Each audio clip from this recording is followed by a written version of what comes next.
अस्सलाम वालेकुम नाज़रीन, मैं Asad Abbas Bhatt advocate high court आपकी खिदमत में हाजिर हूँ एक नई कानूनी डिस्कशन के साथ जो आज के हॉट टॉपिक के साथ है। हमारे जो साबका वज़ीर आज़म इमरान खान साहब थे उनको डिस्क्वालीफाई कर दिया गया। उनके ऊपर इल्ज़ाम बुनियादी तौर पर यह था कि उन्होंने अपने गोशवारे जो आप हर साल जमा करवाते हैं टैक्स से रिलेटेड, उनके अंदर उन अशिया का जिक्र नहीं किया जो कि गालिबन 17 या 18 थी जिनका उन्हें बताना चाहिए था कि वो उनके ऑनर हैं।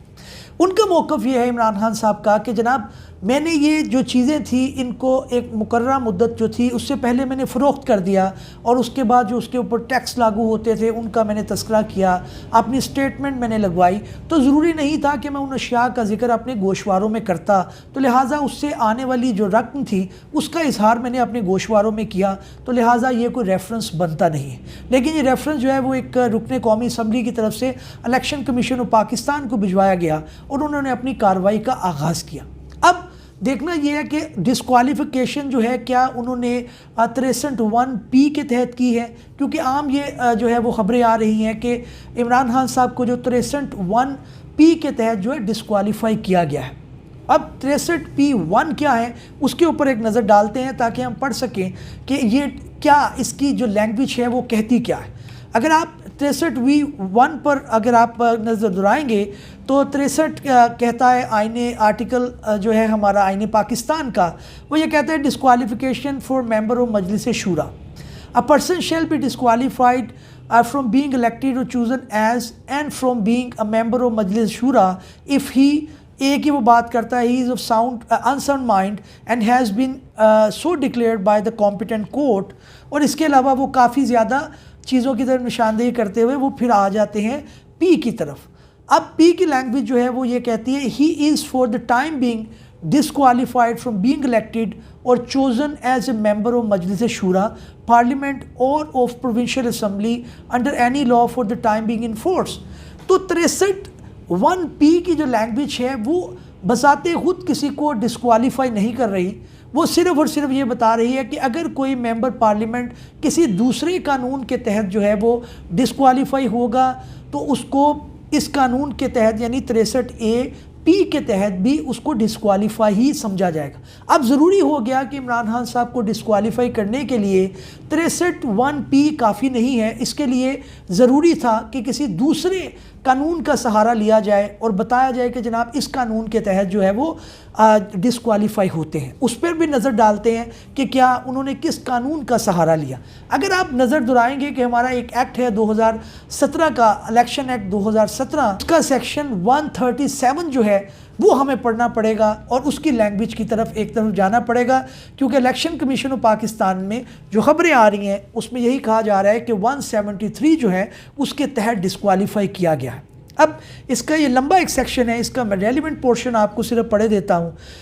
वो 173(4) उसका क्लॉज है, वो ये कहता है कि where member submits the statement of assets and liability under this section which is found to be false in material particulars he may within 120 days from the date submission of the statement be proceeded against for committing the offence of corrupt practice। इसकी सादा जो तर्जमा हम करें तो वो ये बताता है कि अगर किसी मेंबर पार्लियामेंट ने अपने गोशवारों के अंदर कोई ऐसे हक़ाइक़ छुपाए हैं जो झूठ पर मबनी हैं या गलत बयानी की गई है तो क्या होगा, उसके अंदर बी प्रोसीडेड अगेंस्ट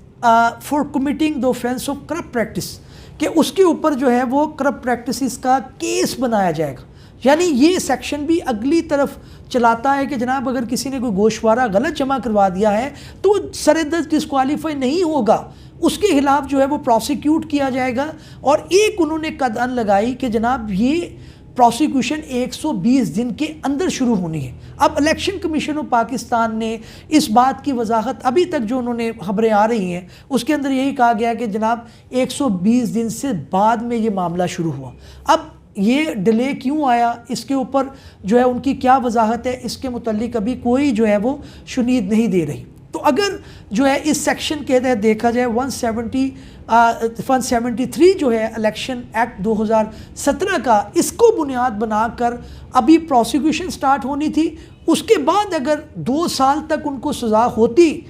तब जाके इमरान खान साहब को डिस्क्वालीफाई किया जा सकता था। तो लिहाजा इस केस के अंदर मौजूद है और as a student of law कोई आम जो है वो जो थोड़ा सा भी रखता है अंडरस्टैंडिंग लॉ की, वो ये कहता है कि ये ऑर्डर जो है वो सस्टेनेबल नहीं रहेगा और अगर इसे अदालत आलिया या अदालत उस्मा के अंदर चैलेंज किया गया तो इसके अंदर पोटेंशियल मौजूद है कि ये ख़त्म हो जाएगा। दूसरी जो बात की जा रही है कि जनाब ये बताया जाए कि ये जो डिस्क्वालिफिकेशन है उसके अंदर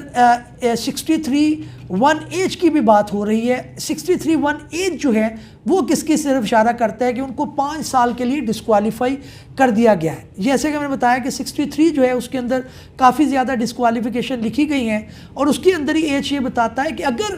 किसी जुर्म के अंदर किसी शख्स को 2 साल तक सज़ा हुई है तो उसकी सज़ा मुकम्मल होने के 5 साल तक उसको जो है वो नाअहल रहेगा, वो इलेक्शन नहीं लड़ सकता। तो ये जो है बुनियादी हदो हाल है इस केस की जो अभी तक जो है ख़बरें आ रही हैं के तहत जो प्रोसिक्यूशन स्टार्ट होनी थी, अगर गोशवारे गलत थे भी,